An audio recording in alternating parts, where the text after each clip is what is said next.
5 நிமிஷத்தில் super ஸ்பைசியான chilli egg hotel ஸ்டைலில் வீட்லேயே எப்படி செய்யலான்னு பார்க்கலாம் வாங்க. ஃபஸ்ட்டு ஒரு சின்ன பவுல் எடுத்துக்கலாம். இன்றைக்கி நான் 3 எக் எடுத்திருக்கேன். அதை உடைச்சி ஊற்றிக்கோங்க.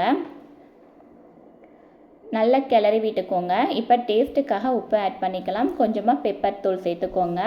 எல்லாத்தையும் சேர்த்து நல்லா கிண்டி விடுங்க. இப்போ ஸ்டவ் ஆன் பண்ணி ஒரு பேன் வச்சுக்கலாம். 2 ஸ்பூன் எண்ணெய் சேர்த்துக்கோங்க.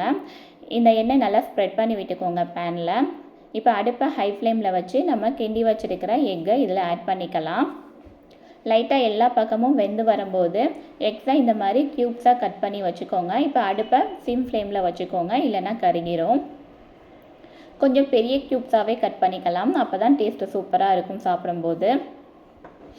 இது வரைக்கும் நம்ம சேனலை சப்ஸ்கிரைப் பண்ணாதவங்க சப்ஸ்கிரைப் பண்ணிக்கோங்க.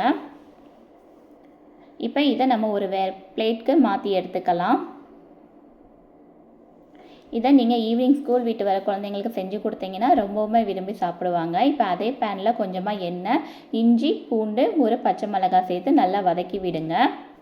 இப்போ க்யூப்ஸாக கட் பண்ண கேப்சிகம், ஒரு பெரிய வெங்காயம் அதையும் சேர்த்து நல்லா வதக்கி விடுங்க. இப்போ green chilli sauce, red chilli sauce, tomato sauce, soya sauce எல்லாத்துலேயும் ஒரு ஸ்பூன் சேர்த்துட்டு நல்லா மிக்ஸ் பண்ணி விடுங்க. இப்போ நம்ம ரெடி பண்ணி வச்சுருக்கிற எங்கையும் இதில் ஆட் பண்ணிடலாம். லாஸ்ட்டாக கொஞ்சமாக கரம் மசாலா தூவி நல்லா கிளறி விடுங்க. பாருங்கள், சூப்பர் டேஸ்டியான சில்லி எக் வீட்லேயே 5 நிமிஷத்தில் ரெடி பண்ணிடலாம். இந்த வீடியோ பிடிச்சிருந்தால் லைக் பண்ணிடுங்க. மறக்காமல் நம்ம சேனலுக்கு சப்ஸ்கிரைப் பண்ணிடுங்க. தேங்க்யூ. தேங்க்ஸ் ஃபார் வாட்சிங்.